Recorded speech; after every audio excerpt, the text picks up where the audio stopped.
Showtime season.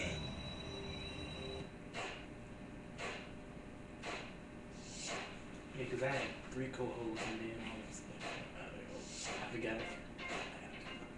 Got muted. Talk.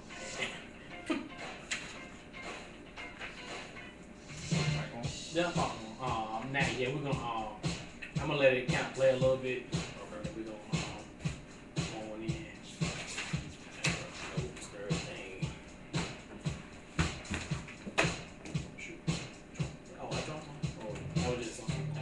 Oh, okay. Yeah, it's straight. That's what does it. Huh? Yeah.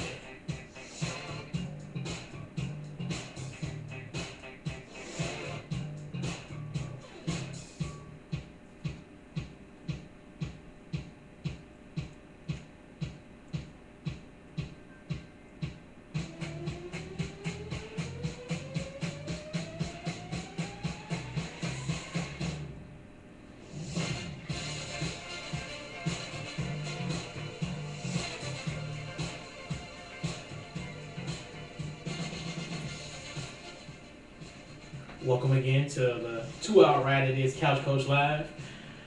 Gotta give a shout out to my man LA, guest co-host today. What's going on, LA? Appreciate it, man. Good. You know, as you can tell if you looking at the UStream, an avid Philadelphia Eagles fan. You know, another NFC East brethren of mine. You know,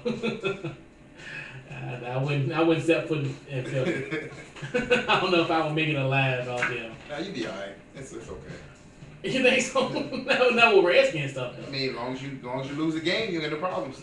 Yeah, that's true. Yeah. I know. 'Cause I think when I was like in high school, I ended up I had a McNabb jersey, and I was like in Atlantic City, so it's like Atlantic City's like right up the street. Not up the street, but you know what I mean. And they were all hype and like, oh my god. I was like, I kind of came smart. That was real smart of me to do that. That was real smart of me to do that. Yeah. The pack of McNabb jersey in Atlantic City. Yeah. That was a very, very smart of myself. So now what we're gonna do, we gotta get into our starting lineup. Tom Brady suspended for 4 games. Pretty much this stemming from the Deflate Gate punishment, which the report from Ted Wells. Tom Brady has been suspended at this time for 4 games. The Pats are stripped of 2 draft picks, the first round pick in 2016 and the 4th round in 2017, fined $1 million, and also the ball and the equipment guys also were suspended indefinitely by the Patriots. So, thoughts? 4 games isn't enough. That's just my opinion. Yeah. Roger Goodell picks and chooses when he wants to discipline certain players. Now, Robert Kraft was once a good friend of Roger Goodell. So, whatever Robert Kraft says, Roger Goodell does. Roger Goodell's also, he caught a lot of flack from the lockout. Robert Kraft was one of the head negotiators for reinstating the lockout. So it's he's got Roger Goodell's arm twisted. So now, 4 games. When you take the situation that happened in New Orleans with the whole bounty gate, they suspended the coach, the GM, and other players in the front office who kind of really didn't have anything to do with it. But yet you have a player who they say they have the proof that he did what he did, and you suspend him 4 games. Where you have Adrian Peterson, who was suspended for a year for something that was done outside of football. And and that's so funny. I was thinking about that, and I'm glad how you put it in that type of context, because I'm agreeing with you the same way. Because I'm thinking to myself, like I even said last week, you're compromising the game when you do stuff like this, and as a league, I feel as though if it's a situation like this, I'm more, what Tom Brady did, it would be more damning in the grand scheme of things than what Adrian Peterson in a sense did. And we're not like saying we condone what they done, which not at all. But like you saying, like it's 4 games. Even I kind of figured they were gonna end up doing that because that just seems like the norm.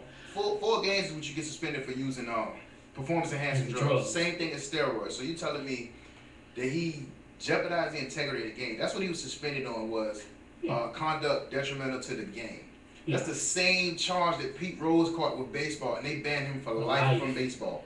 It's the equivalent. Yeah. I mean, you look at the outcome that game caused. Sure, it was a lopsided victory, 38 points. Who knows what the Colts could have done in the Super Bowl against the Seahawks? Who's to say the Seahawks didn't win? So you got other teams that are jeopardized by this incident. Exactly. And the last time, it seems like Super Bowls in New England is synonymous with cheating. So you had the Spygate. They destroyed the evidence on that. So now here you go, well, we messed up on this one, so we're going to give him a little slap on the wrist. We're going to suspend him 4 games. And we all know that Brady appealed today. So you know what happens when you appeal a Roger Goodell suspension. You get 2 games. And you know what? And this is like the Greg Hardy scenario in my case. I honestly think, because I'm a conspiracy theorist in nature. I'm telling you, I would not be surprised if Tom Brady don't have it get upheld. Oh yeah. Because for the grand scheme of things, because what's going to happen is Roger Goodell is going to paint himself as, I'm the one that put the hammer down on Tom Brady, and then people are going to come back and well, why Tom Brady? He's not serving any games now because the NFL Players Association, pretty much. Went through the appeal. Yeah. And that's why I say about the Greg Hardy. That's why like don't get all your panties in a bunch about him getting suspended 10 games. That is just what he want to do. So to the Day Show, the CBS show, the ABC show, they can show like, oh yeah, Roger Goodell, 10-game suspension. He's not taking any mess because of what he did off the field. He go do them appeals. He probably get two or 3 games, 2 games probably. But you also have to look at it at the same time. Roger Goodell's a businessman, so that opening weekend, New England plays the Pittsburgh Steelers. Exactly. He can't not have Tom Brady, Super Bowl MVP, receive his ring on that night. Exactly. So the case is gonna get dropped. Exactly, it's gonna get dropped, and that's what I'm telling people. That's the conspiracy theorist in me. I can't see Jimmy Garoppolo starting on September, I think was it September the 10th? Yeah. September the 10th, yep. That Thursday. I can't see that happening. Even if it does, something's not going to be right. Then it's going to show that Bill Belichick is the greatest mastermind where he can take any quarterback and he can win a game. But it's just 4 games isn't enough. And that's why, I said 6. But then I figured what's going to happen with that was it was going to get appealed and going to be reduced. Yeah. So I felt as though, well, if 4 is the appeal number, I'll be fine with that. But 4 is the number that, Like I said, 8 games, suspension for the whole year. And if you want to hurt the team, because the team is ultimately it's the team decision on what happened. These are employees of the New England Patriots. Yeah. Strip them of that Super Bowl. Exactly. But Roger Goodell can't have that image as the owner, the commissioner who stripped the team of their Super Bowl. Exactly, and that's my thing about the whole situation with that. It's just like the conspiracy theorist in me is so like thinking to myself, this is not going to end well. I mean, as far as because we're looking at now, like I said, with all these morning shows happening, and then when this appeal comes. We're not gonna hear the story anymore. I mean, as far as on the mainstream, we'll hear it on the majority. What would happen? It's gonna turn into a black and white thing. Yep. As sad as it is in the situation and where the country's going, it's gonna turn into a black and white thing. Well, if this was a black player, he would have been suspended for the year, no question. But because it's Tom Brady, they're gonna wipe it under the rug. Exactly, because he's a golden boy. Yeah, that's what they I see now his legacy is tainted now. So they're pegging him as the greatest quarterback of our time. Which you could arguably say that they compared him, say he's better than Joe Montana. And you can say that just off the Super Bowl appearances, but Joe Montana never lost a Super Bowl. Exactly. Tom Brady lost 2. To the NFC East brethren, the New York Football Giants. And people, I don't know why people, in the grand scheme of things, how to make a comparison in general in a life in life. It's just like people like it's not a big deal that he deflated the footballs. I'm like it's a rule. Yeah. He compromised the integrity of the game. That's just like I mean, in like I even made the analogy last week. Let's imagine you NBA. Like we got Cleveland and Chicago. Yeah. So Cleveland playing on a 10-foot rim and Chicago playing on a 9-foot rim. Yeah.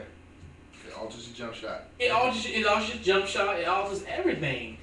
And then and they're like, well, what is a deflated football gonna help? It's gonna help you have a grip. Like, have you ever, Especially in a game where it's raining. was raining? And then they make the argument, well, they had 4 rushing touchdowns. That's all the more better because when you're handing the ball off, that's a slick football. You got more grip. Exactly. And no turnovers. Yeah. Now, We had 1 turnover. on the turnover. And that's when they found out that the ball was the ball was deflated.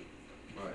Exactly. And that's what I'm saying. Like, people don't understand the severity of it. Like, these Patriot fans, they live in such a state of denial. But I didn't know a Patriot fan until 2001, so. Me neither. Unless they lived in Boston. Exactly. I know all these Patriot fans, they just come out of the woodwork, like, out of nowhere. Yeah. Yeah. And, I mean, it just baffles me to think, of this whole situation. It's just like, people don't understand the severity of it. You guys are so staunch about, if a guy's accused of doing something off the field, suspend him for a year. It's suspended indefinitely until they can figure out the due process, then they have to go and investigate. Exactly, and that's why, that's my whole thing about the whole exempt list. I'm not a fan of it. No, not at all. Because you got some players who work hard to try to get to the NFL level, then they're cut because of an injury or whatever the case may be, so they get nothing. No contract is guaranteed in the NFL. No. But then you have these players, they're exempt by the commissioner list. So that's basically a walking ticket. You're on a free vacation. Pretty much. You paid 16 weeks to do nothing. Exactly. I equate it as being in the principal's office and don't know if it's like being in the principal's office all day. Yeah. In my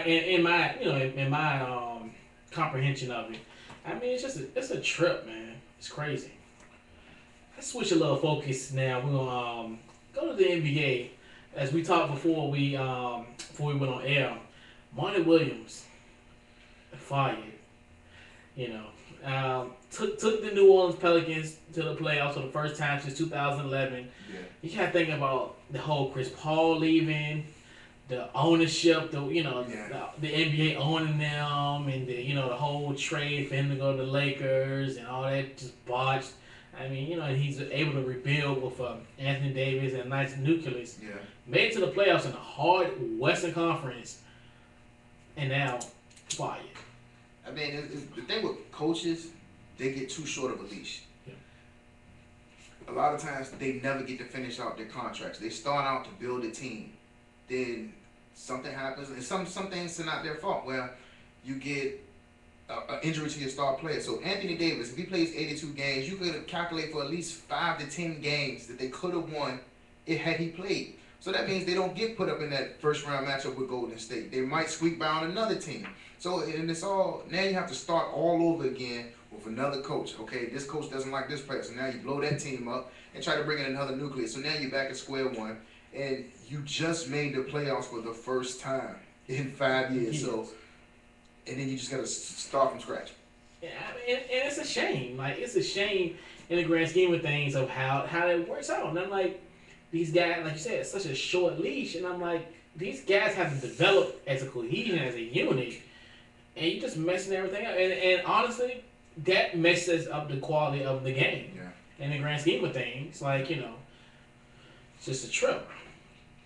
We also do a little NBA recap from last night. We got the Hawks squeaking by the Wizards, and we talked earlier about it as well. It's like, that Al Horford Last second shot. Yeah. Last second shot with 1.9 seconds to go. John Wall looked pretty good. Luckily, John Wall, you can say he's out of rhythm just by being off those last 3 games. Even though the injury occurred on his non-shooting hand, just his speed and quickness, you have to account for so much of him on the court. Yeah. Being that the team is so young, they do have veterans in place like Nene and Paul Pierce and Gortat. The nucleus of their team is relatively young. John Wall, Bradley Beal, Otto Porter, those guys they're trying to find themselves in the NBA. the second time they've been in the second round of the playoffs. The first time with this unit. So I mean, it's going to take time. And like you said, what happens if they don't get past this round? Do you fire the coach now because now you're starting all over again? Because you got to look at some of the times what they did with some of those players in the pieces. They drafted Jan Vesley, 6th overall a couple years ago, and where's he now? Gone. So that's suburban, Siberia. I don't know. So you know that's another player that they could have used to build their team around, but yeah. Because that was who was that coach then? It was It wasn't Eddie Jordan. it was Flip Saunders. Flip, yeah. He's doing a nice job in Minnesota. But you got draft picks. That's all that matters. I know, and that's one thing. But and the way this league is set up, draft picks. I mean, it's not currency. It's like because like I was saying on a previous show. You see, your first round guys now at a point, some going to the D League. Yeah. And you should never send a lottery pick to the D League. I mean, but a lot of times GMs draft based off of potential. Yeah. And not what the player can do. Yeah. And you look at some teams, they just use draft picks as pawns, like Philadelphia 76ers. Man. They draft a player, he makes an all-star team, they trade him away. The Sixers have traded away 2 all-star point guards under the age of 25. You got Drew Holiday, Michael Carter-Williams, both gone. Gone. And thriving in their respective cities. And it's just like you just compounding draft picks. Also, the Cavs did that a few years ago when they did that Baron Davis trade. Yep. And they got the first they netted Tristan Thompson from that trade. Mm-hmm. So it's just pawns. Draft picks are now becoming pawns. You can't build your team. You only get 2 draft picks a year. Exactly. That's how you build your team through the draft. And you see that, and then now you're seeing how like Boston like starting to accumulate all those picks, and I'm just like, I mean that's why I'm a fan of Dandy for those, like a guy like James Anderson. I mean, he was a part of the Brooklyn trade, and he's in the D League. I mean, you look at some teams like OKC, they built their team up through the draft with Kevin Durant, Russell Westbrook, even James Harden and Ibaka. All those guys were all drafted. Now, mind you, Harden was traded, and they grabbed Jeremy Lamb from that trade. Which so gets like DMPs like every night, unfortunately. And just like you also got to remember with OKC also had Hasheem Thabeet, who was the 2nd overall pick. Yeah. They drafted him off of potential and not talent because, a 7'2" center in college, he can stand in the paint and just put his arms up. There's no 3-second violation. Case in point, Alex Lynn. Man, and it's so funny because actually, I actually went to the ACC tournament 2 years ago. This was in Maryland, was in ACC, right? And I was sitting next to a guy, and he was like, "Yeah, that guy's a scrub." And I was like, "That guy's gonna be like a top 5 pick in the NBA draft this summer." It's like he was like, "You gotta be kidding me!" I was like, "Look." I even showed him like a couple like little mock drafts. I'm like, yo, he's a top 5 pick in the NBA. He's getting manhandled by like Florida State and Wake Forest, and I'm like, and it's sad that GMs and coaches lose their jobs because of drafts on potential. Like this. Like you look at the upcoming draft, you got Jahlil Okafor, hands down probably one of the top 5 college players, but that's not going to transition into NBA. Yeah. By him being so big in college, he never dominated the game. And I'm a Duke fan. Yeah. So I never sat there and saw him dominate a game on both ends of the court. He's 6'11" for nothing. I mean, he's got every offensive move in the book. Yeah. But he can't stand the paint. He can't man the paint. And it baffles me. Like, he didn't have it baffles me that he never took off a game. Yeah. No double-double. Like, you look at talent like that, he's supposed to have a double-double every night. And you look at Michael Beasley when he was at Kansas State. Double-double every night, but it didn't transition into the league. Yeah, exactly. And that's a perfect example of how how it could be, And it's a trip, though. Yeah. I mean, yeah. And also, we had the Warriors beating the Grizzlies last night, 98-78. Chef Curry, 18 points last night. He's the first player in NBA playoff history to have 6 3-pointers and 6 steals in the game. It's crazy. Unbelievable. Yeah. I mean, I would never take anything away from Steph Curry. He's a great player. Mm-hmm. But he's defending a Mike Conley that's wearing a face mask. Exactly. So his vision is off. Man, you see that man eye? Yeah. Oh my, that is scary looking. Like it's crazy. And the thing, I like Memphis. I like the way they play basketball. But Memphis, they do need to reconstruct their team. The bully ball, those days are long gone. Yeah. They have no fast break presence whatsoever. They can beat you in a half court set all day long, but when you need your easy buckets in the NBA. You need to get up and down, run up and down, because when you play so slow, Golden State is a fast-paced team. So eventually they're gonna end up playing their game to try to keep up with them, and Memphis can't do it. It's crazy. And they're another one who fired their coach. They fired Lionel Hollins. He's been in the playoffs every year since he got there. And then it was Dave Joger. Yeah. You see, Lionel Hollins has coached Atlanta, so yeah. Now they're the #1 team in the East. So. And that's how, like, because remember Larry Drew was there. Yeah. Larry Drew was there, you know, and I was like, this is crazy. Like, everybody has these coaching turnovers, and it trips me out, especially in the East, because it's like the East, anybody can have a stranglehold in the East. Yeah. And then it's they like, turn over coaches left and right. Right. I mean, and it's not even like teams that lose. They're always picking in the lottery. And then they fire their coach. They fire coaches who make the playoffs. Exactly. Like, and to think, like, one of the and honestly, it might be true. One of the most longest tenure coaches was probably like Jock Vaughn up until he got fired. To an extent.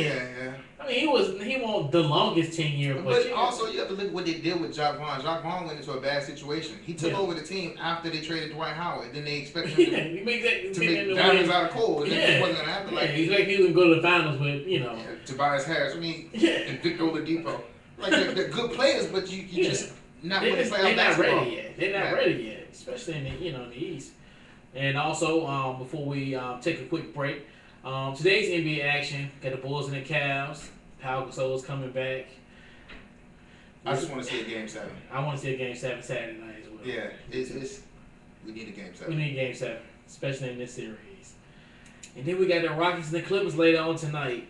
The Clippers are seeking their first trip ever to the Western Conference Finals. And I think they're long overdue, especially for players like Chris Paul. You kind of want to see him get over that hump. And it's just, he's always going to be in the shadow with somebody else until he gets over that hump. And he's probably arguably one of the best point guards in the game, if not the best. They got a good coach staff, especially with Doc Rivers. And, the one thing I just don't like is that DeAndre Jordan. Yeah. I mean, he's athletic, he can play, but it's just that free throw. That free throw. And then that hacker Shaq rule that should be banned, by the way. I think so too, because it diminishes the quality of the game. Yeah, like the other night, Sunday night, 84 minutes it took for the first half of basketball to play. Yeah. He shot 28 free throws in the first half. Exactly. Even though he only made 10. So, what does that do for basketball? No, it waters down the product because especially in those games, you think about their Western Conference games, they don't end till 1 o'clock in the morning. Yeah, and I don't know. And I can see if you do it towards the end of the game, but you're doing this in the first. And like blatantly, like I remember the Spurs did that. Like and I'm like, it's like the first quarter, it's like 7 minutes in the first quarter, and you found this man and like the. They said then I push the coaching staff, and you can't have him on the court because you know they're gonna do this, but you also need his defensive presence. And you need him in space. Yeah, another thing like Blake Griffin.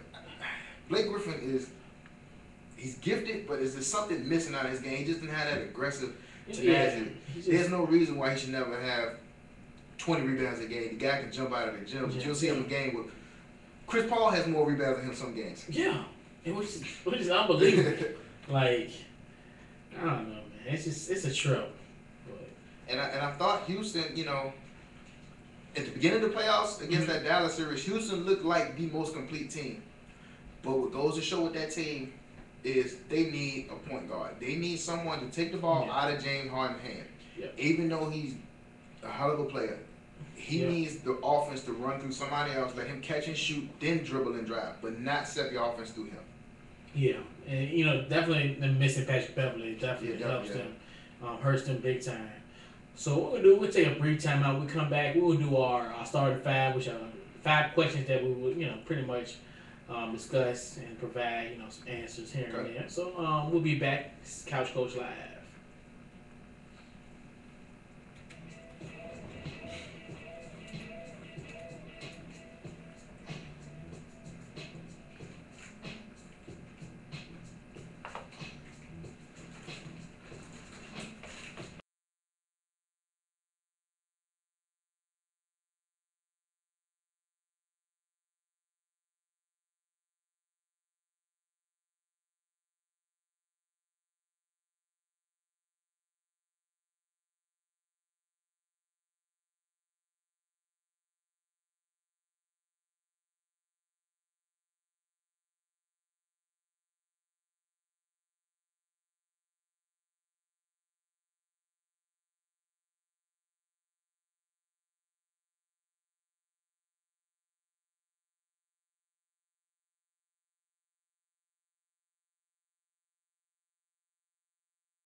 Okay, Couch Coach Live.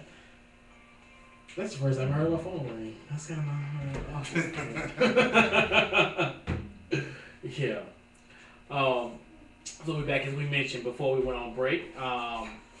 With we have the starting five, which is pretty much 5 questions that we're going to answer. Okay. First question: should Tom Brady take Donald Trump's advice and sue the National Football League? I take that as a no. Mm-hmm. And it looks like to me that Donald Trump is still better that he wasn't able to buy the Buffalo Bills. To an extent. And that's all that is. Donald Trump doesn't care about football. He wants to get back that they didn't let him own a football team. And personally, he's never going to own a team. Just like he tried to buy the Nets. It's just not going to happen. Just leave it alone. So because what you did to the USFL, you are banned for life for owning a sports franchise. It's never going to happen. That turns into a conflict of interest. So now, okay, Tom Brady sues the NFL. Now he turns into those guys that suing the NFL for concussion. Exactly. You didn't get your first concussion when you played in the NFL. You got your first concussion in Pee Wee football when you were 8 years old. When you didn't know what a concussion was. Exactly. And then now you got a millionaire doctor telling you, you got a concussion. Exactly. And that's one thing. The whole concussion thing, it's like, I mean, I understand the compensation. What about these kids? Like, I know somebody I went to school with, they claimed they had 11 concussions. I mean, and that was in high school, 18, 19 years old. And I'm thinking to myself, what about, just imagine him at that level, 19. I remember you was talking when we was in high school, 18 or whatever. 11 concussions already. Just imagine, you're 24, 25 years old, 2 or 3 years in the league, and I know. I had several concussions playing. I didn't know what they were. I just thought I just had a headache. That's all you just had a headache and got a little stinger. I mean, it's just like Deion Sanders made the point. He said, he's never going to join in that group. He said these are all guys who had their careers taken from them. Either they weren't good enough or they just left the game not how they wanted. So now you want to sue. Yeah. Like, you knew the risk of it. I mean, I think about it. You're playing with a helmet on. You're playing with a helmet. There's a reason.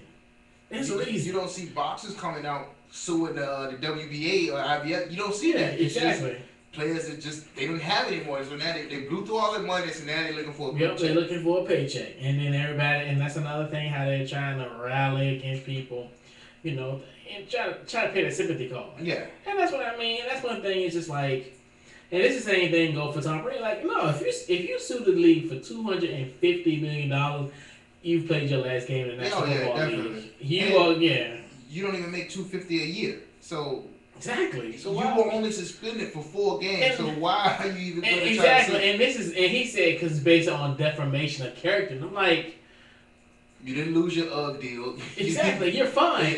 Yeah. Guess what? You serve your time. You go through the appeal. You serve your time, and it's all forgiven. But he should just be truthful. That's one thing. And that's one thing about the whole situation. Just be truthful about it. If you did it, just man up to it. Yeah. At the end of the day, you're gonna be fine. Like, that's one of those things where I think why it's such a big deal is because of the classic denial. Yeah. I think if you would have just said, "Yeah, I did." Yeah, and it's like also with Aaron Hernandez, same situation. If you just came out and said you did it, you did it. Exactly. So don't be coming running to the paper facility then they having to kick you out. I was like, yo, when I seen that, I was like, yo, he did that. Yeah, he did it. He did that. Like, I was like, yo, that's like kind of like psychotic. He came out like that. It was just weird. And then it was funny how they were showing all them people in the neighborhood. Like, they showed this woman with Aaron Hernandez jersey walking in the neighborhood. I was like, yo, this is so awkward. But the other funny thing is, like, you have Patriots fans. They started a GoFundMe for Tom Brady and the Patriots fans. And we'll definitely talk about that. Actually, in a little while, in about 10, 15 more minutes about it. And I'm just like, you guys are crazy. Yeah, just leave it alone. Yeah. Let the league do what they have to do. Yeah. He's gonna get off, so just calm the circus down. Just be patient. It's just May. Yeah. He's gonna be fine. Question number 2: on a scale from 1 to 10, how impressed are you that Aaron Rodgers dominated Jeopardy the other night? For me, about a 1. Because and that's not to slight Aaron Rodgers. Yeah. I'm not Aaron Rodgers is probably the best quarterback that I've seen with my own two eyes. Yeah. He went to Cal Berkeley, so obviously he had to have some kind of smarts. I mean, he dominates on the football field. He's a smart quarterback. He's probably, like I said, he's probably the best football player that I've seen with my two eyes. And so him winning Jeopardy was easy. That's a walk in the park. That's like him with a 7-on-7 practice. Okay, yeah, I up it a little bit. I think it was about a 3. I give it a 3. Yeah. I mean, it's one of those things where, it's it was a nice thing, for him to win. But, yeah, because he said that was actually on his bucket list. So. I don't know, like, that's kind of cool. Yeah, Yeah, so that's real cool that happened for him. Question number 3: is the bad curse real? As we all know, that we just found out that I was salivating. I was like, okay, so it was revealed that Giants wide receiver Odell Beckham Jr. will don the cover of Madden 16. He actually become the youngest player in the franchise, as far as being on the cover of the. He'd be younger than Vince Young? On Madden? Yeah. No, he was on NCAA. Vince Young was on 06, 07 Madden. Yep. Really? Yep. Wow, I didn't know that. Yeah. Vince Young was like that. He's done because he's Odell's like 22. Okay. So yeah. But I love every second of it. Yeah, I do too. I mean, the guy, he's good. He's good. I do think his numbers were a little bit inflated. Correct. Just off this situation. Would he be able to put up those same numbers with Victor Cruz in the lineup? No. And also with that team, the Giants were bad last year. They couldn't run the ball. They had to throw every down. So what that led to, you got to pass. The more you pass, somebody got to be there. Yeah. And he was Eli's favorite target. So he didn't have a reliable tight end to throw to. So when in doubt, throw to Beckham. Yeah, and that's one thing with him. You look at from the grand scheme of things how the Madden curse works. Without the Brett Favre trade to the Jets right after it, which was kind of weird. Yeah, and then he missed his first game ever after being on that cover. Yeah. Michael Vick broke his leg that year. Donovan McNabb. Troy Polamalu, when he was on the cover of Larry Fitzgerald, missed 11 games. Even you can say Richard Sherman, who now they saying he has to have Tommy John surgery. But they haven't ruled that out yet. Exactly. Because if he had Tommy John, he's out for the year. Good night. Yeah. Like, so the curse is real. Yeah. I'm just glad that no Eagles were on the cover. Yeah. We don't need that anymore. I don't know, for some odd reason, RG3 must have been on the cover of Madden. I didn't really, because he was on the cover of NCAA. Yeah, well, nobody really. Well, actually, most of those guys who end up being on that cover is kind of irrelevant. Yeah. Because you're looking at a guy from Boise State. Was it that one Kellen Moore? It was a guy before him. Is it Brikowski or something? I forgot the guy. Don Brikowski. Or something. I think that was him. Who else that I can remember? Because Barry Sanders was on one of them. Yeah. Tebow was on one. Tebow, yeah. Mark Ingram. I mean, you got people who, and then they just had different people for different game systems. Yeah. Like Deshaun Jackson was on one cover. He was on the PlayStation version. Yeah. So it's here or there. I just wish they bring that game back. Damn LOB. Again, guys who can't pan out. Thank you. And exactly. And that's my thing. And then they just like. I mean, talking about player likeness. I mean, there's nothing that says once I pay this money for this game that I can't go and put your name on the game. Exactly. I create myself on every game. And me too. And that's what I'm saying. Like, I don't play for, I'm not in the NFL, but hey, that's just me. Well, my $59.99 or $62. Yeah, $62.99. with the tax, hey, I do what I want to do. Yeah. I sit on this hot Sunday at GameStop on a Monday night. You damn right. Yeah. Shoot, but that's what I'm saying. The likeness is just crazy, and then it's just, they do need to. Hopefully, somebody brings that back, cause I think it's just pay the college athletes, get it out the way. Thank you, and that's what I say. I mean, and people making it such a big deal, and like, there's ways of paying them. Yeah. And I'm not saying give everybody $1 million. No, not at all. But give them a chunk of the revenue from the merchandising, the games, that's what and then everybody's like, well, you can't play a certain player, like you can't pay the star player and the person that's on the bench the same amount. Yeah, I mean, but you're giving them the same scholarship. You give them the same scholarship, exactly. They stay in the same dorm room, Dorm the room, same food. Same food, exactly. Well, they can get the same compensation. Yeah, exactly. Because it's like I said, like if Duke won a national championship, just the TV bookstore. revenue. Yeah, and that's what I'm saying. Like even the coaches they got 5 streams of income. Yeah, and then you got like in college football, when the bowl games, whoever sponsors that bowl game, the players get compensated. Like, thank you. if it's a Nintendo game, you get a Nintendo game. Exactly. Capital One, they get Capital One gift cards. So, like Chick-fil-A, they get that, Oakley sunglasses, like an iPad and all that. I'm like, okay, well, let's turn that into a couple $1,000. Yeah. Because I mean, first of all, you're sending kids from all ends of the country. They can't work because they have to dedicate so much time to the class and so much time to their sport. Exactly. So pay them something. Like exactly. even if you have to pay them to say there's a minimum wage job, something that goes into their pocket. Something that's how I even broke it down like merchandising. So if Duke won that championship, okay, you sell at the bookstore for maybe $25, $30. Mm-hmm. The cut should come from the athletic, instead of, for instance, 20, like maybe say like $5 for each shirt made goes into a pot for the players' compensation, and then and you selling thousands of them, just like when Coach K won that with Coach 1K. Yeah. The next week I'm in Charlottesville.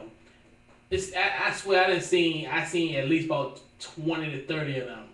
And I mean that was like the very next week. Like he did it on the Sunday. He did that on the Sunday. Yeah. The next week, which was the 31st, you seeing people like in droves in Charlottesville wearing that shirt. Yeah. And those kids get a piece of that pie. Yeah, especially when you pay the coaches millions of dollars. Exactly.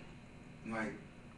Yeah. It's like, unheard of. Like Calipari, he just got an extension for $8 million. Yeah. Which is just crazy, Yeah, we know what kind of program he runs. Yeah.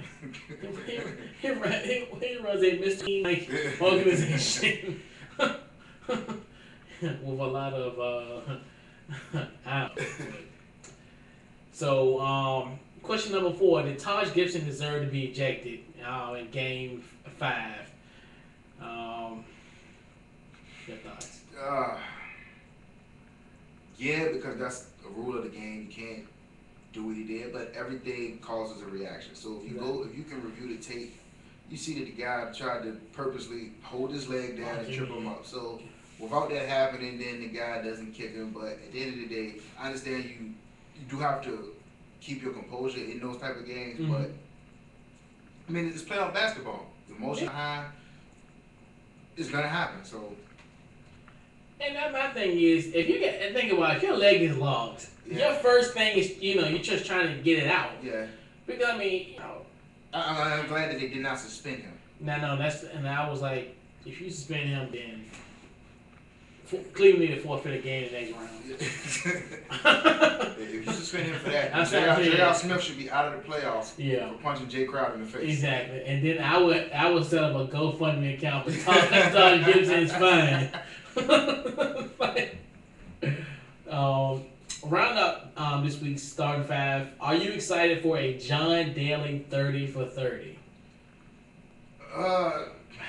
There's so many more 30 for 30s you could do. Yeah. Even though John Daly, he was the bad boy of golf. Yeah. I think he carried the personality that everybody wished Tiger Woods had. Sure. But as far as long ball, John Daly, it's okay. I mean, give him his 15 minutes of fame. Let him go. He's actually the first professional golfer to actually be subject to a 30 for 30 documentary. Also, there is a short for Arnold Palmer as far as him creating the famous Arnold Palmer drink. But I mean, it's amazing. I mean, he has a great story. I mean, it's gonna with a lot of stuff going on. I definitely want to as far as him winning that PGA championship, and he was a 9th alternate. Yeah. 8 people didn't show up. Then the other person couldn't show up because I think his wife was having a child. Yeah. And I mean, drank 15 beers in one sitting at one time. Had altercations at Hooters and like I said, he whiskey. I think golf needs somebody like that now. Yeah. Because well, we kind of got a bad boy, but he just bad in the and he's in the getting it in Hall of Fame, unfortunately, for poor old Tiger. But yeah. So what we're gonna do, we'll take a brief time out. We'll come back. We're gonna discuss our fair or foul. We're gonna talk about Jameis Winston, and also we're gonna go into the GoFundMe account for the New England Patriots. This is Couch Coach Live. We'll be right back.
We're back here on the second hour of Couch Coach Live.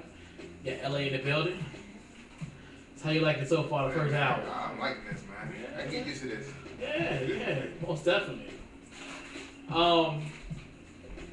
As we do every week, we have our fair or foul topics. We have 4 topics that we'll discuss, and we deem either fair or foul. Yeah.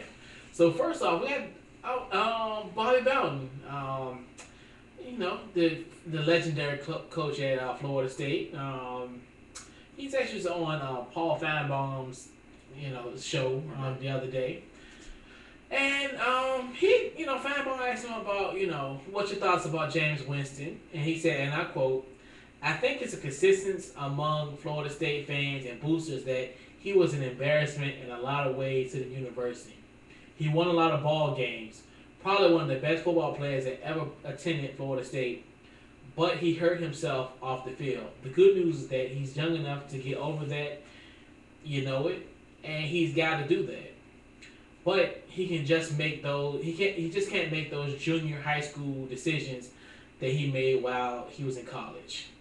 So is it fair or foul to call for Bobby Bowden to call Jameis out like that? That's foul because you wait till he's not a student at the university anymore. The first incident he does, you're Bobby Bowden. You're an ambassador of the school. You are the man who everybody looks up to. The first incident, then you speak up. Don't wait till he's in the NFL now. The cat's out the bag. You want to talk about it. Thank you. And I hate when coaches do that. Everybody, when the players leave the school, then they want to talk about him. If he was this big knucklehead in school, why didn't anybody rein him in? You still let him play football. Even that one game where they suspended him, when he Clemson. yeah, We come Clemson on the game, student union yeah, incident and there. you let him go out and dress. And Jimbo Fisher, I didn't know he put on his uniform. Like you knew what was going on. Thank you. So you mean to tell me that he's not standing beside you with a clipboard on and a headset? If you want to punish him, punish him. Don't even let him come to the game. Put him in the press box somewhere. But don't let him have his cake and then you're going to punish him afterwards. Exactly. Just don't do that. He was a 19-year-old kid. As 19-year-olds, we all make mistakes. Exactly. Some take longer to learn from them than others. But you just can't punish him after the fact. Exactly. And and I agree with you. I definitely think it's foul. Just due to the standpoint of like you said, he's an ambassador of the university. James Winston has problems. Guess what? You need to sit him off to the side. Yeah. You tell him, well, you need to do this. And I wonder what did you tell Lovie Smith or other executives? Yeah. What did you tell them? That's my thing. And another thing, what did Bobby Bowden tell Peter Ward Exactly. when he got in trouble at the school? James Winston is not going to be the first kid in college with star potential to get in trouble. He's not going to be the last. They're going to come. They come down the dust. He's a target. And you can't sit there. Yeah, he won a lot of football games, but so now you're contradicting yourself. So long as he's winning football games, it doesn't matter. It doesn't matter. You won your national championship as a redshirt freshman. That's okay, but now he's gone. Now we can talk about it. Just don't do that. And it's bad mouth him. Yeah. And that's why, man. And it shows you, and that just shows you that college is this little student athlete mentality. Yeah. Don't fall for that. Yeah. Because they take you a student first, then you Exactly. Don't fall for the banana in the tailpipe. Yeah, because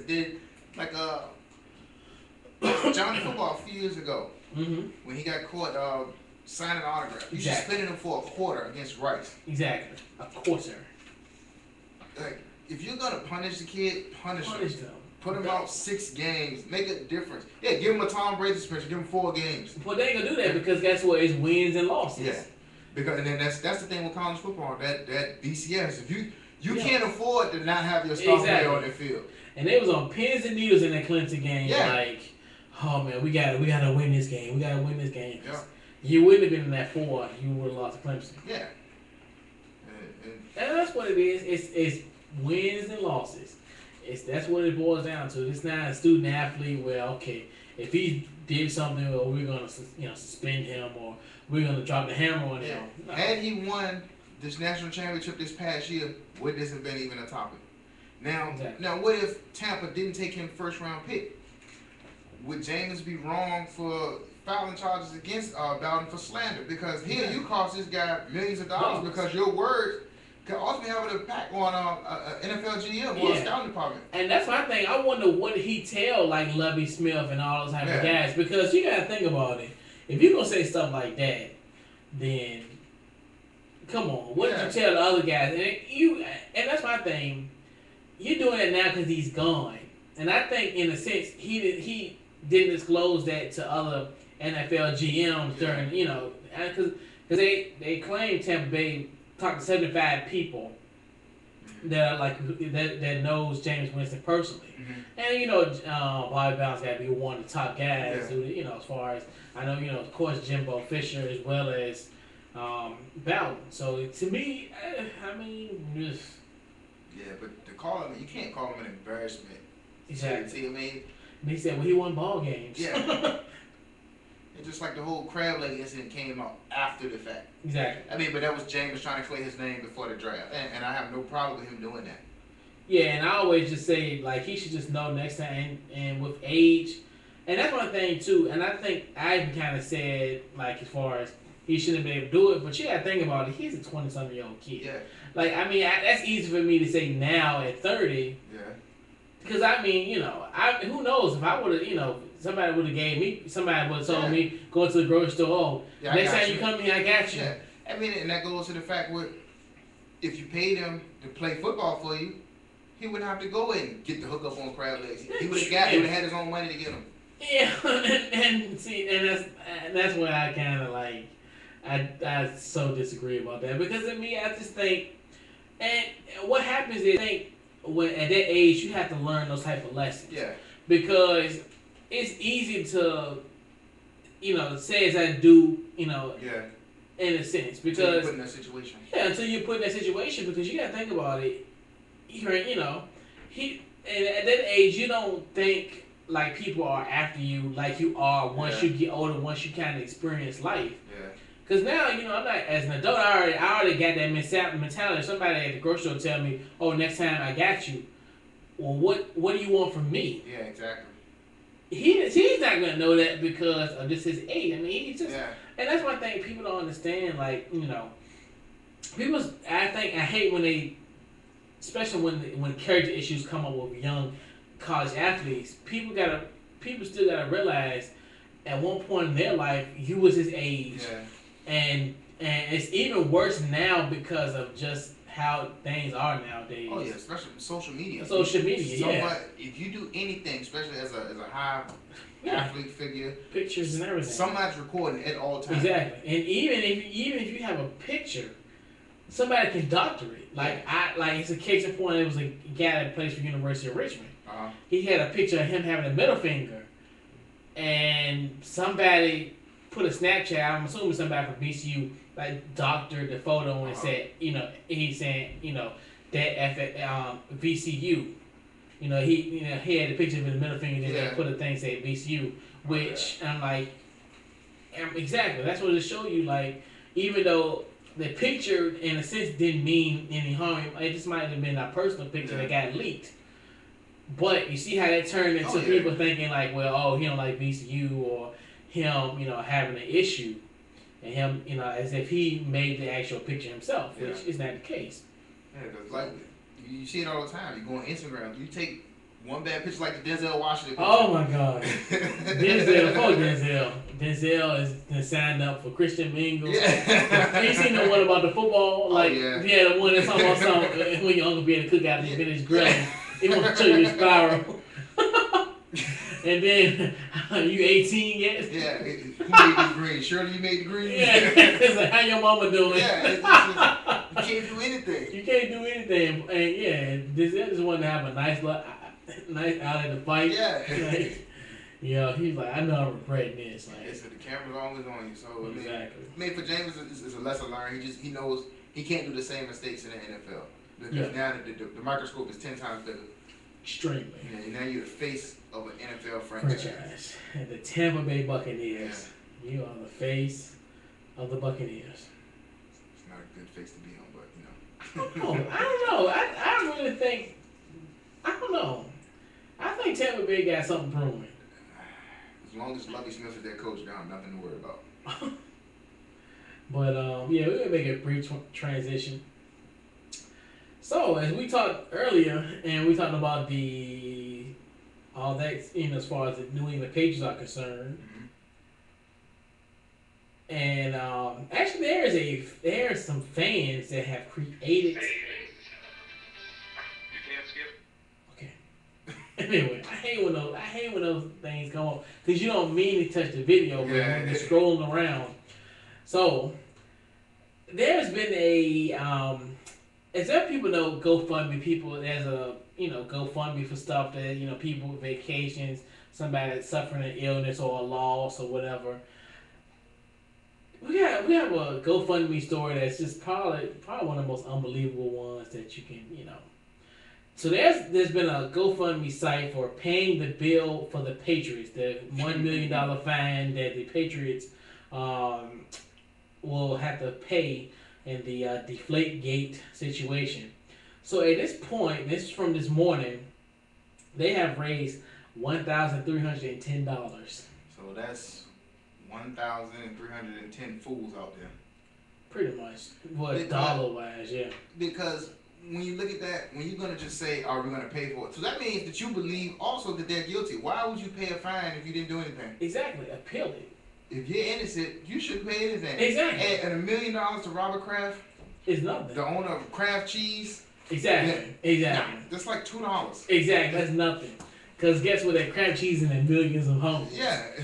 Like, and my thing with that is like, okay, they're gonna be fine because think about it.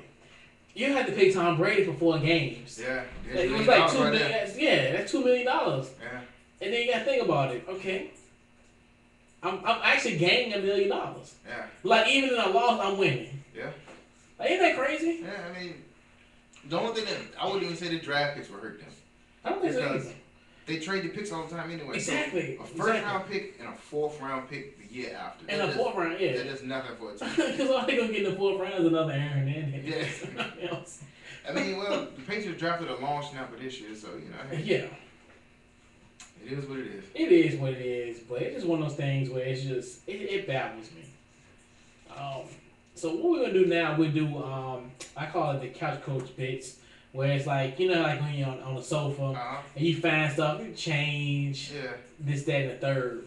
We have some notable stories that won't appear on your front page. They'll probably be in the back of your sofa or what have you. Your boy Rashid Suleiman is transferring to Maryland. That's fine. I mean, I like Maryland. Maryland is starting to become one of those teams that's gonna be probably sneaky good next year. I'm just glad they're in the Big Ten. I know, right? Ain't that crazy how they even merged? It's so funny, like, cause I'm as far as basketball wise, I'm really like a University of Richmond fan, but I like Carolina. Okay. It's like Carolina's a team like they go to like they're the team that can win that championship versus University of Richmond. So. And it's funny because I was thinking because normally I always follow the ACC, and it's like, and then Maryland not being there, then they just rise and being a top 10 team last year. So you got Maryland leaves the ACC, then you gain Syracuse and Louisville and all those teams. It makes sense geographically, but some of the long-standing rivalries you wanted to keep going, but they don't care about that. I know.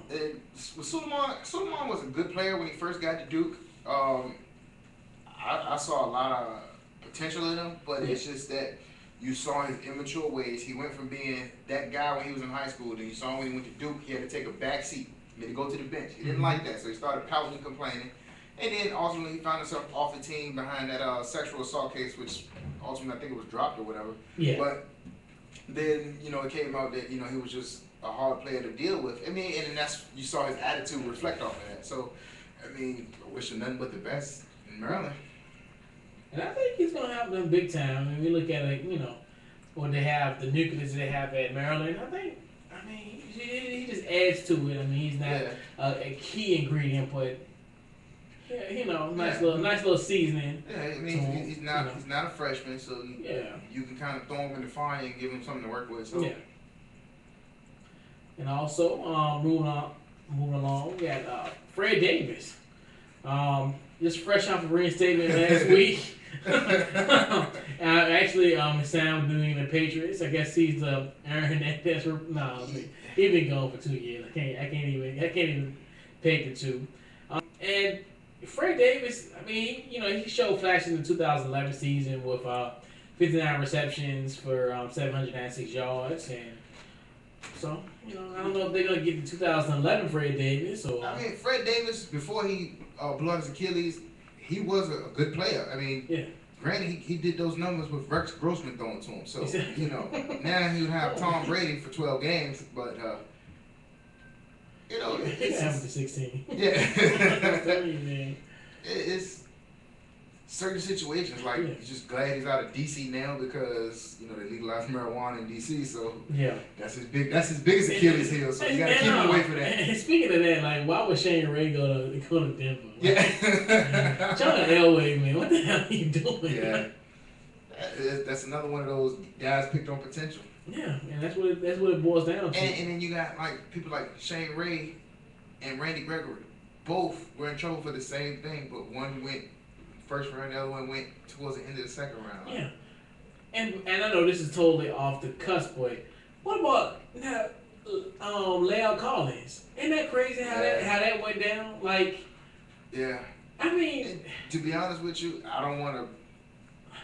I think there's more to that story than what's going on. And thank you. And that's what I've been trying to tell people, because it's the guy's ex-girlfriend. Yeah, he wasn't the father, but he didn't know that. So thank you. And that's something else is going to come back up. That's what my thing was. Okay, even in suspicion, yeah, guys are going to take a chance on a guy, even if it is a pending situation. Yeah.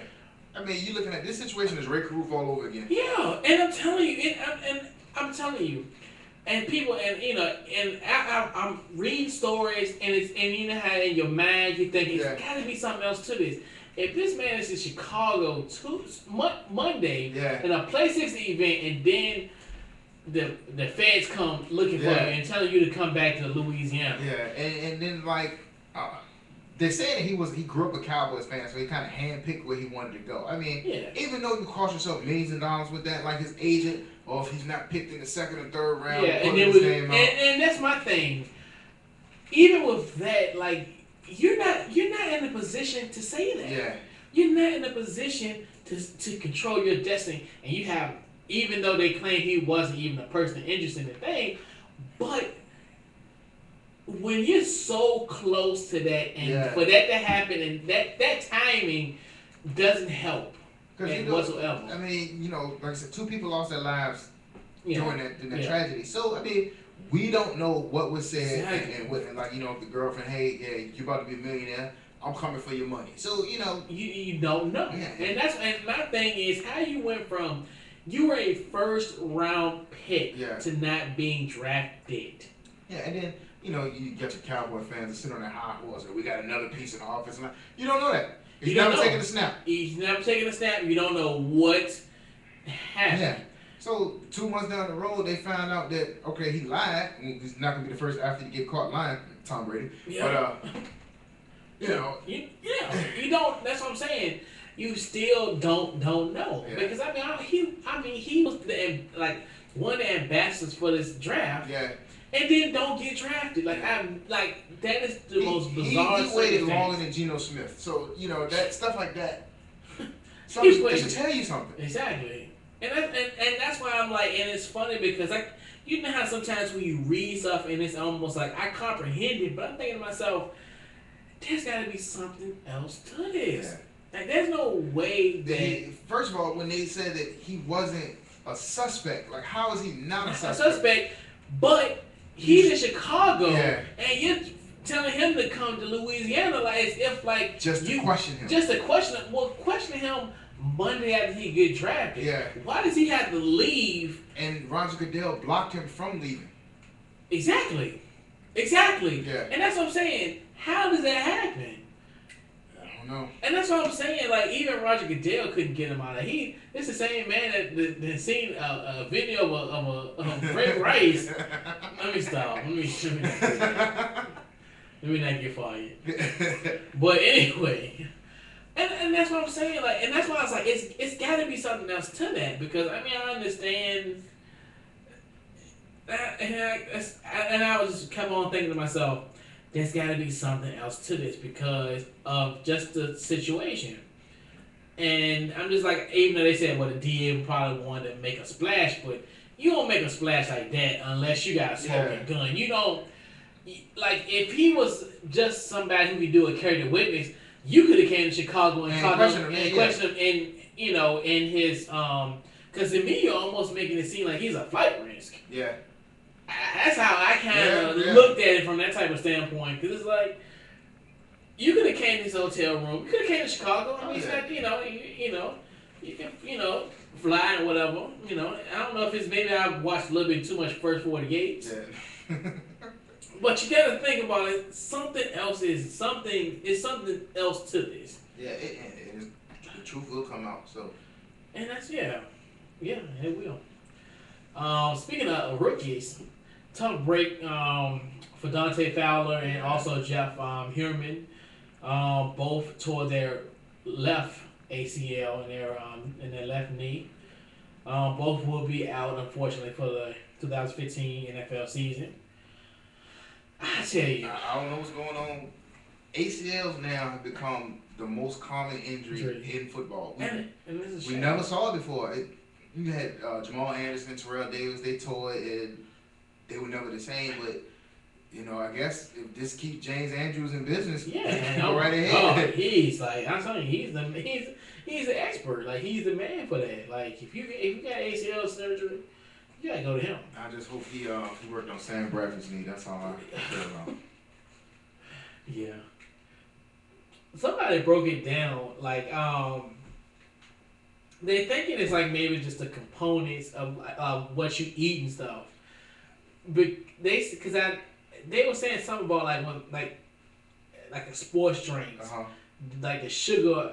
I need to before I know they were saying how they was trying to make a link. I know they were trying to make a link between that and like Tommy John surgery, like certain like what they have in the ingredients in like sports drinks. Like deteriorate your bones, something like that type of thing. See, I was always under the impression of the material, the ground that they play on, whether it's that sports turf or if it's grass. Yeah. And to me, to be honest with you, to level the playing field so you can find out what it really is, make everybody play on the same surface. Get rid of the grass. Yeah. Just if they gotta play on sports turf, they gotta play on sports turf. Everybody do it. Everybody. Because if you gotta play a game in Soldier Field, who knows what's gonna happen on that? Who knows now? If you used to play the Veteran Stadium, you might end up being 6 feet deep. Yeah, you're right about that. All them little divots and that. But hey, and also Justin Blackman was denied reinstatement from the National Football League the other day. Which Justin Blackman, it's starting to become an NFL tragedy. Yeah, I mean he was one of those good guys that never made it. Also, he had a problem, but I think you shouldn't just give up on it because now he's just sitting there. He's still held under rights by Jacksonville. So get him out of there, get him a different change of scenery, put him in a rehab program in a different city. So and that's why people, and I'm glad you brought up that point because a lot of people fail to realize like. The NFL, how they do this is like it's so fake. Yeah. Like case in point, everybody was like, oh yeah, get rid of like the Adrian Peterson thing or the Ray Rice thing.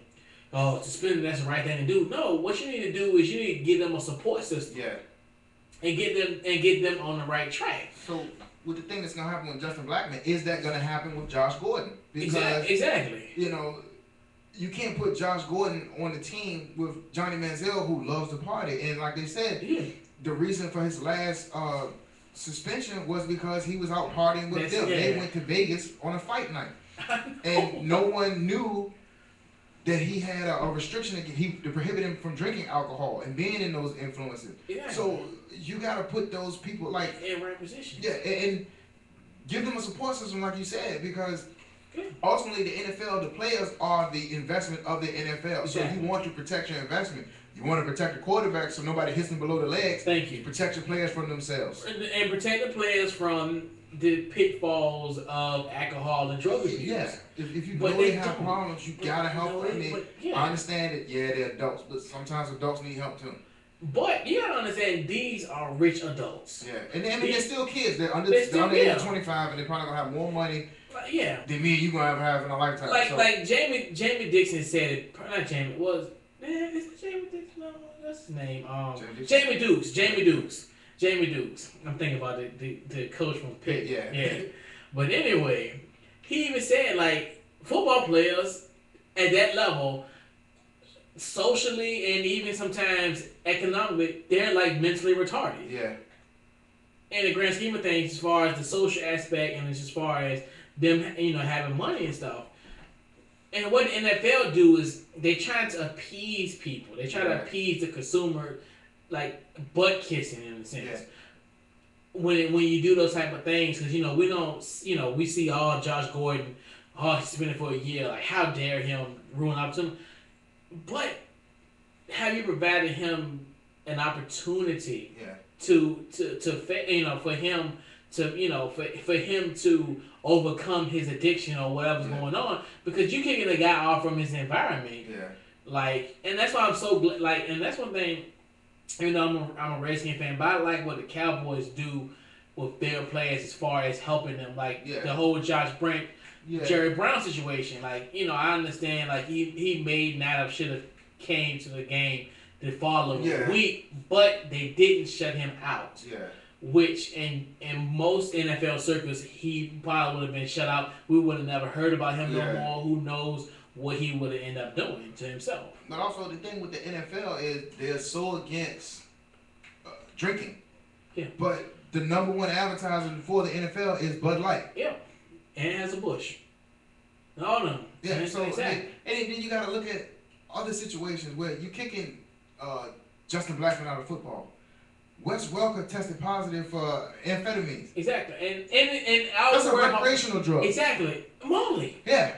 He popped the Molly and got 4 games. Exactly, right? And then was it Cesar Ball? Who was the other guy that got Scandrick. And then they reduced the situation. They redid the player exactly the rules, and they changed it and dropped the suspension. They dropped it, yeah. And I'm like, this is crazy. Like, these are recreational drugs. It's the same thing as marijuana. So if you get these guys for 4 games and kick them out of the league for doing that, it's the same situation. It's the same. So you can't just wash keep a blind eye in one situation and not the other. And that's what they're doing. Like they're trying to do this on like we're gonna have this little, we're gonna do it a certain way, but then you always deviate from the plan. Yeah. Like this whole like Greg Hardy, bring Greg Hardy back up. There's supposed to be 6 games without pay. Yeah. And then you can spend it for 10.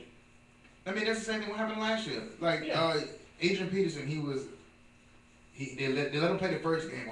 The public was so outraged by this. Yeah. So then he goes on the exempt list. Then he goes from that to he's suspended for the rest of the year. In November. Yeah. Like, what?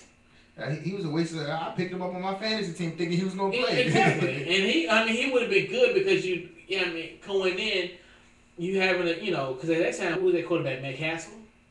No, Bridgewater was starting by then. Well, I'm talking about in the beginning. Oh, yeah, it was Castle. Yeah, but then you think as the weeks progress, you're like, well, okay, the best a quarterback's best friend is a good running back. Yeah. And they're gonna run him to death. Yeah. But hopefully you had what's his name, Matt Asia, whatever. Yeah. But and that's what I'm saying. Like the NFL, I think they do a piss poor job when it comes to this type of stuff where they wanna appease everybody, give these suspicions, but do you help these guys and put them in positions where they can succeed and they don't have to worry about And see, the thing about it is you only see these issues in the NFL. You don't see this in the NBA. You don't even see it in baseball. It's only the NFL that's targeted players drinking. They kicked out of the league. Like Chris Carter. If Chris Carter, everyone knows he had an addiction problem when he was in Philadelphia. Buddy Ryan cut him. He got picked up by Minnesota. He changed his life. That was the greatest thing that ever happened to me. So, you got to change the environment for them. Like, just don't kick them out of the league because then they'll never get better. Now you have an adult just threw his life away. Wandering around. Yeah. Yeah. And it's crazy. And also to round out the segment, Alabama's House of Representatives has at this point has passed the Tim Tebow Act, which allows homeschool students in Alabama to play for their local high school team. The ban well the actual act was passed 52-43, and it moves to the state legislature. As well, I know that Tim Tebow actually was homeschooled and ended up going to a local high school in Leeds High School in Jacksonville. So there might be a chance in Alabama that we have the Tim Tebow rule might happen in Alabama. So we'll see. Which, and I don't know, did they pass it in Virginia? Like, 'cause I remember It used to be that way. it used to be that way. Because I remember, I think one year, didn't we have to vote for that? Yeah. And I don't even remember what I voted for. Because I really don't care. I mean, if you want to play for school for this place, let them play. yeah. I understand you want parity amongst the Yeah. high schools. I mean, that's when you just remap the districts like they did this like in the past couple years. They rezone everyone. Yeah. I mean, make it more competitive. So I mean, yeah. And I'm for it. I mean, if you want to, if there's a five-star guy that's if it's a five-star guy living on Pleasure Street and want to play for Highland Springs High School, hey, let's go. It's like, hey, I'm for it. I think they just don't want powerhouse high schools. But if you have a good coaching staff, you're gonna have a powerhouse regardless. Yeah, and I think that's what it really boils down to, especially And then also with that, you can't. I guess you recruit in high school, but everybody's not on the same playing field. You got like your newer schools, your Cosby's, your Glen Allen High School. You can't compete with those facilities that they have in some of the city schools. You just can't do it. So they have like college style weight rooms. And majestic. So they're gonna have better players because people are gonna want to go there. Yeah. Like Deep Run, I really thought I was on a college campus. I went to Deep Run and was I'm like, this is a library. Like, am I at VCU? That's just like the new Huguenot. If you ever seen the new Huguenot, I mean, it's just. I cannot wait till the fall. Oh my gosh. Like, I think I might just go in the cafeteria and watch the game. Like, for real. Yeah. Oh my gosh. Like, yo, that is nice. It is real nice. Yeah, so I definitely want to catch a game in the fall there. What we're going to do, we take a brief time out. We come back. We're going to do our second part of our NFL, well, not NFL, but fair or foul. So let's take a brief time out. And we'll be back here on Couch Coach Live.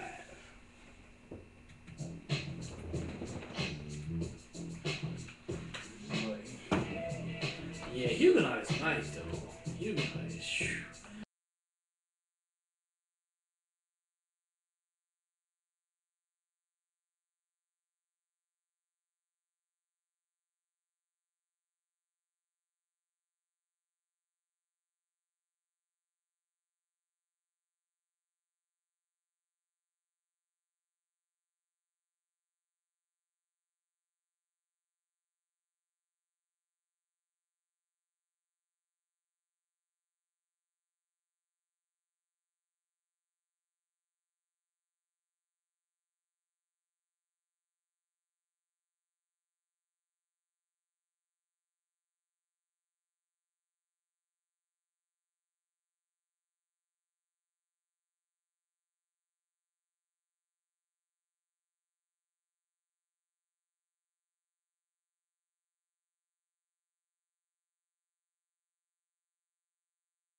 wrong You with know that. what else was going on?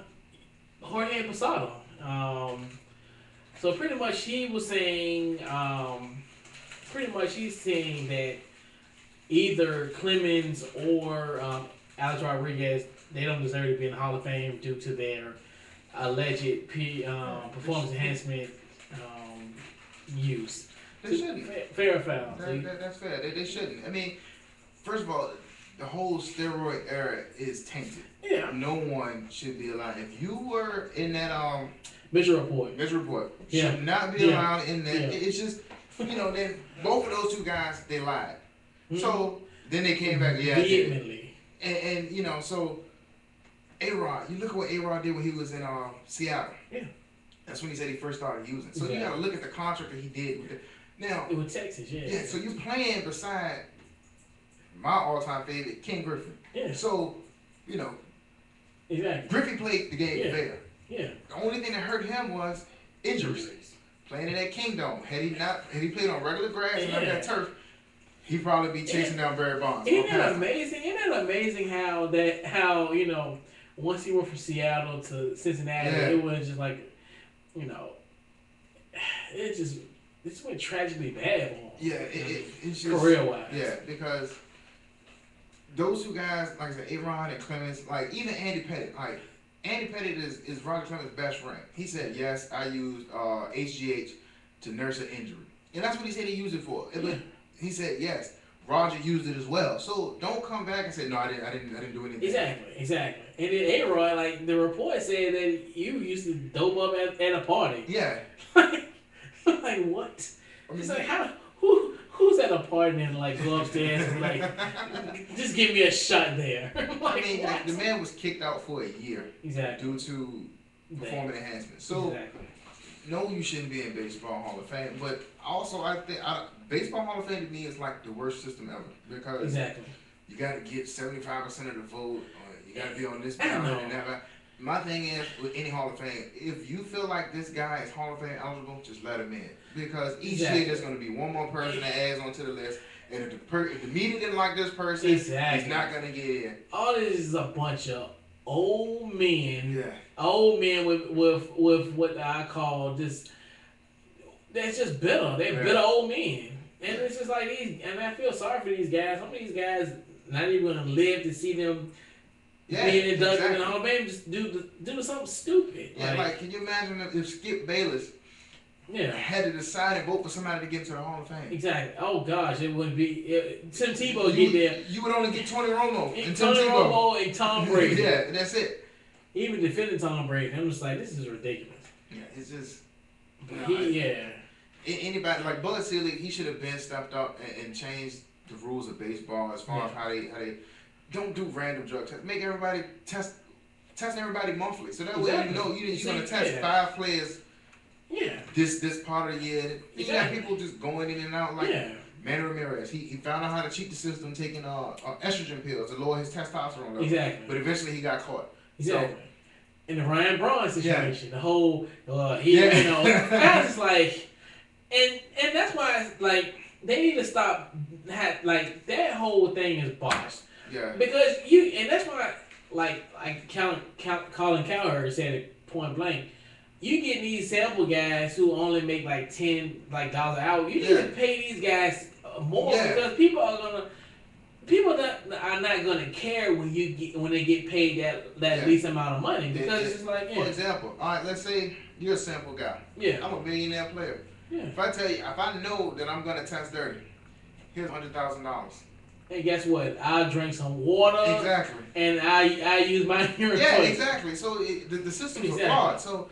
Exactly. And that's what I'm saying. Like, people don't, like, and that's one thing, it's just crazy to think that, Yeah, because especially, like, when you're talking about the Hall of Fame, you're basing somebody's legacy off the numbers that they put up. That's ultimately what the Hall of Fame is. So, is Barry Bonds ever going to get in the Hall of Fame?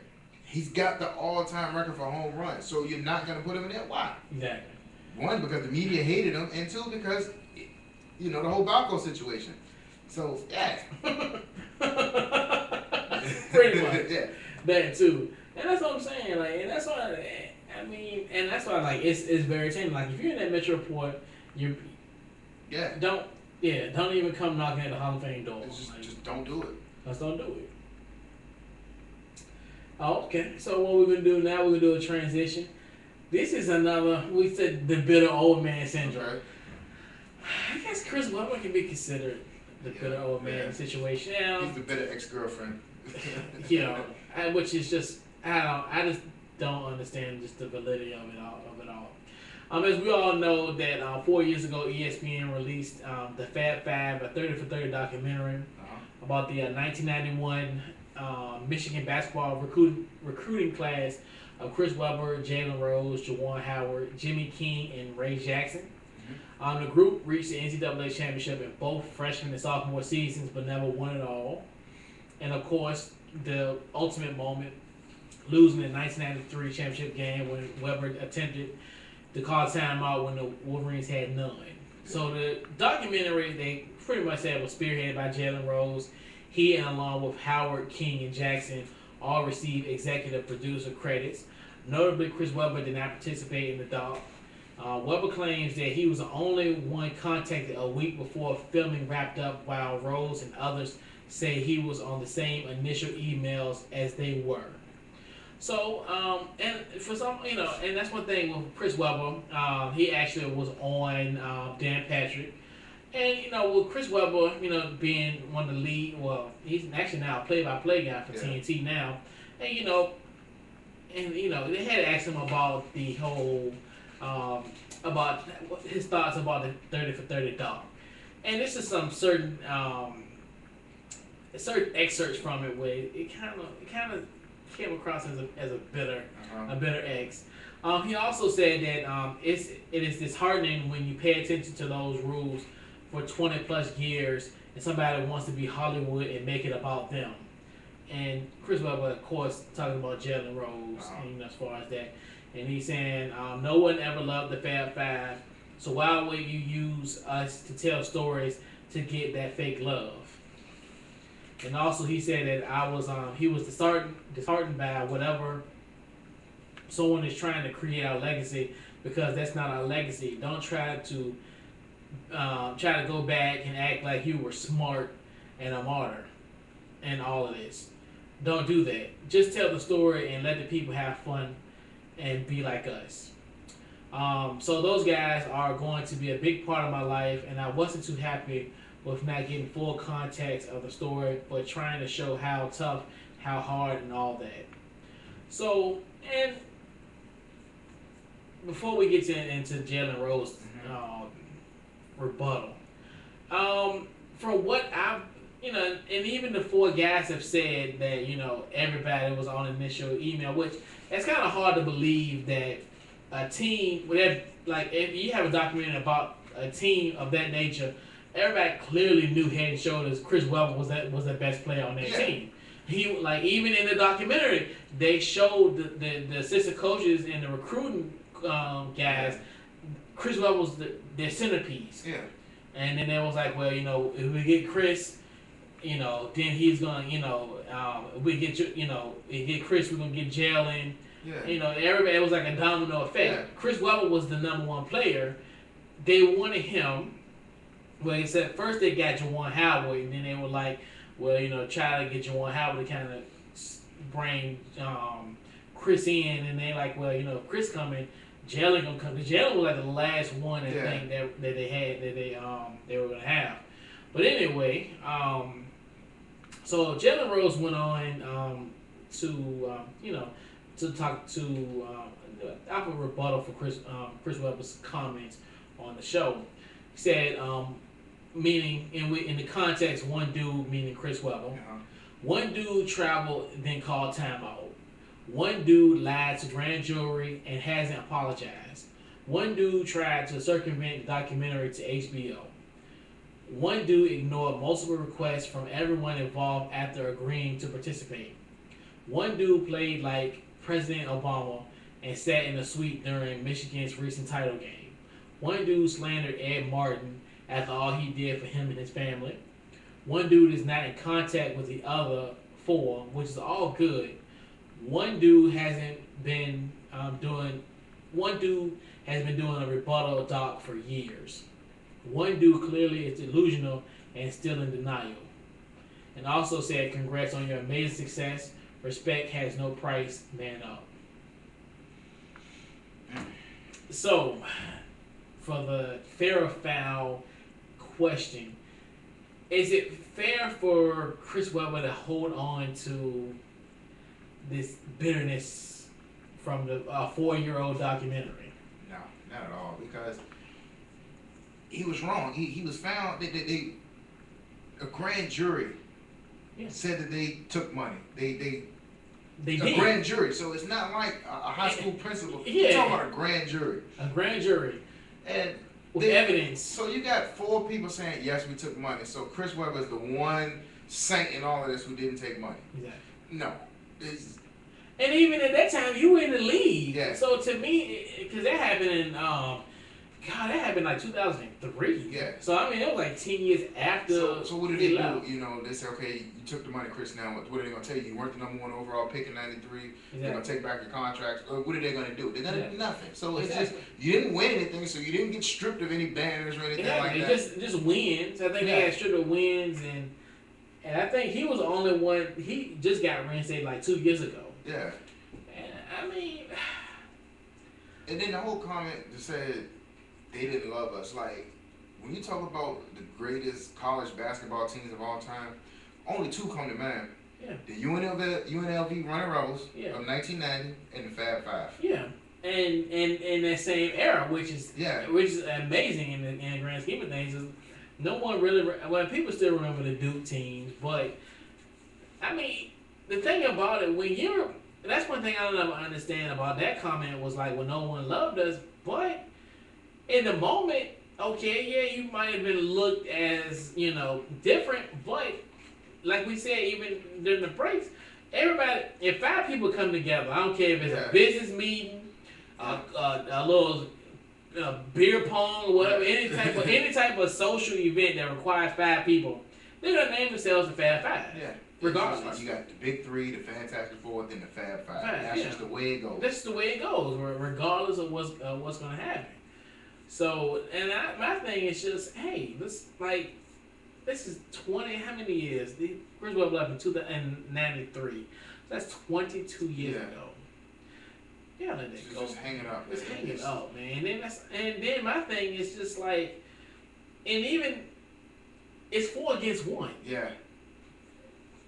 Because and then you can look at it, the way their relationships have soured, you can see that something wasn't right. Because at one point, Chris Webber and Juwan Howard were the best of friends. They even were teammates in Washington for a couple years. Yeah. And then what happens? Chris Webber leaves. Yeah. When he started coming down, Chris Webber left. Yeah. And I remember when Juwan Howard, in '97, Juwan Howard got that big deal from the Miami Heat. Yeah. And it got rescinded. Yeah. They went to each other's house and I think Chris Webber went to Juwan Howard's house and they were crying for hours. Yeah. Because he didn't want to go to Miami. Yeah. And that's funny how that all works out. He and ultimately being in Miami, and Yeah. it's probably going to be a lifetime Heat as far as, and he's the only one from that Fab Five team to win the NBA championship. I know. And that's funny because he was partying with Jalen Rose. Like, Jalen Rose was like partying with Juwan Howard. Yeah, I mean, it's just, And that's Chris Webber, I think he's just mad. He's cursed because he hasn't won anything since he was in high school. exactly. And my thing is just, and and that's why it's hard for me to believe that somebody came up to you a week before they went shooting. Like I even mentioned earlier, you were the best player on that team. Like, ultimately, I would have got your consent and your blessing first. Yeah. But even Jalen Rose saying, well, he was taking too long to respond to us. Yeah. Because they said they even reached out to Turner to contact him because he wasn't returning anybody phone calls or emails or anything. They said because even Bill Simmons was a producer on it as well. Yeah. And he also tried to reach Chris Webber and, to no avail. Yeah, it's just, Chris Webber just plays second fiddle. I mean, it's just unfortunate that has to happen. Everywhere he goes, he catches the stick. Like, he was kicked off of TNT He was on the halftime report. Yeah. Shaq retires. They bumped Chris Webber to day-to-day games. Yeah. And, you know, Jalen Rose, he's sitting on ABC, ESPN. So it's just... And even like what Jalen Rose was saying, how he wanted the concept, the ending of it, it was to show that, you know, despite us losing a game like that, you know, we're still winning the game of life. Yeah. And that's what it really boiled down to. But you really couldn't do that without the 5. Yeah. And I mean, they had to continue without him because it just, you know, they put in so much work about it. And I don't even really think it glorified Jalen Rose. No. I just think he's just what it is, just his personality. Yeah. He just has probably more of a glaring personality than everybody. More charismatic than. More charismatic than everybody. And he even said sometimes he was like the emotional leader. Yeah. And he was the point guard, so you expect your point guard to be the emotional leader. Thank you. And my thing is just like he tried to fabricate, like no. And even in the dunk, Chris Webber was a tremendous part of it. Like. Without, of course, he won't, as far as in offering the commentary, but like we were saying, they even said, like, they built that 91 class on the back of Chris Webber. Yeah. Because they knew, like, well, we get Chris, then we'll try to get, because Chris Webber was the guy they really, really wanted, because I think they recruited Jawan Howard first, and then it was like, well, let's get Chris Webber, and then Ray and Jimmy, and then Jalen was last. So I just like this is crazy. Like, one day you hope they would all bury the hatchet or whatnot, but because it's been long enough. It's long enough, and I just like to myself like, and Chris Webber, and the sad thing about that is, people are gonna always bring that up because you don't own to it. Yeah. And that's why sometimes you gotta kind of own. That's a perfect example, especially for like anybody who And it's a shame that we still talk about a timeout 22 years later. And even in the documentary, they didn't even blame the solely on Chris. They showed the other guy in the background. Yeah, motion timeout, and of course.